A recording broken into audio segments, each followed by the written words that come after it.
The most common form of a fake ID is a borrowed or stolen ID. The second most common form of a fake ID is the manufactured ID, and the third most common is the altered ID. On your list of acceptable IDs, the passport could be easily one of the most easily forms of identification there are to alter. A passport is valid for 10 years. People change in 10 years. For example, a person gets a passport when they are 17 years old, now they are 22 years old. The person will have changed. Passports have changed. The old style had the lamination over the picture, and you can feel where the picture had been placed. This is the same passport that was put on a scanner, and the documentation was changed. Note it reads, "Any age I want to be." The new one has the picture scanned in and laminated with a hologram over the lamination.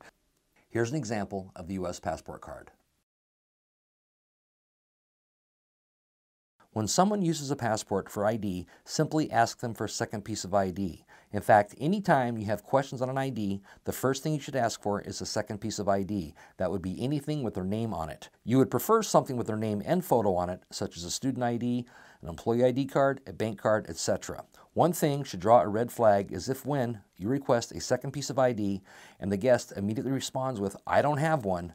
Most people have more than one thing in their wallet with their name on it. There should not be hesitation before they respond. Also, you can ask the passport holder if they are from a foreign country to speak some of the language. Now, let's discuss the military IDs. Anyone who is in the military is very proud of that fact, and they should be.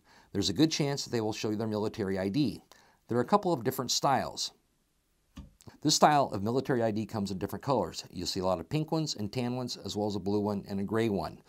The problem with this ID is that the photo can be hard to see, and this ID gets handed off to younger siblings, friends, or whatnot all the time. The information can be photocopied and then applied to the ID, or a hot iron can be pressed into the ID and it'll pop open so the new information can be placed in, or the back seam can be cut open with an X-Acto knife and the new information placed into the ID. The ID will then be resealed. Well, a telling feature on this ID is this. This ID has been laminated over the top, which gives it one smooth edge and one sharp edge. Run your fingers over both edges. You can also ask a military ID holder this question: what's your last four? Everything and anything somebody does that is associated with the military is with the last four. If you ask them what their last four is, and they look at you with a huh, they are not in the military. This new military ID is a credit card style. It is fairly thick. It has a color photograph. Most will have their armed force insignia, but some do not. It has a smart chip, but it does not have a physical signature. Instead, the signature has been encrypted on the chip, so it is on the ID. When you look at the back of the ID, it has a ghost photo with their information typed around the photo. This has a tendency to rub off, or it can get erased off. They can then change the birth date using stencils. To make your life easier, simply ask them for their driver's license. They got one on them. The state of Montana has numerous different driver's licenses and identification cards. Even though Montana is a destination spot for visitors around the globe, there will always be more of those who live here than visit. So, you will probably see more Montana state IDs than IDs issued elsewhere. When a Montana driver's license or identification card is issued, the recipient does not receive the driver's license or identification card at the MVD office. It is mailed to them. What they do receive is the temporary card that is printed at the MVD office. It is printed on a special paper that is designed to show tampering, and the word temporary is repeated along the top of the front and the bottom of the back edges. It can also be folded in two for easier carrying.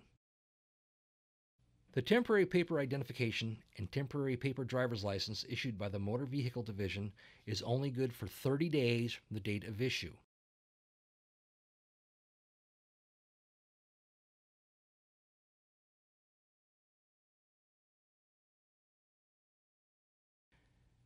After 30 days, this document is considered to be a receipt and is not accepted as a valid form of identification by the state of Montana or law enforcement, and therefore will not be accepted for the purchase of alcohol or tobacco. Could I get a Walker Black on the rocks? Ooh, drinking good. I see your ID. Yeah, sure, no problem. Ah, your new one. Got your old one with you? No, I lost it, so I got a paper one. I had to go to the DMV today. Lost my whole wallet. That sucks. What happened? Somebody steal it or you just lose it? Just lost my wallet. Yeah, Clumsy. That sucks. You got a credit card or something, man? Just cash only, man. I lost my wallet. You know, I'm not feeling comfortable just take the paper one by itself, and I'm going to ask you if you could sit in the dining room. I mean, got great food specials in there. I can even give you happy hour prices in there if you'd like to, but I just can't let you sit in the lounge tonight until you get another ID. There's nothing you can do for me? I really can't. All right, well, thanks, man. Appreciate it.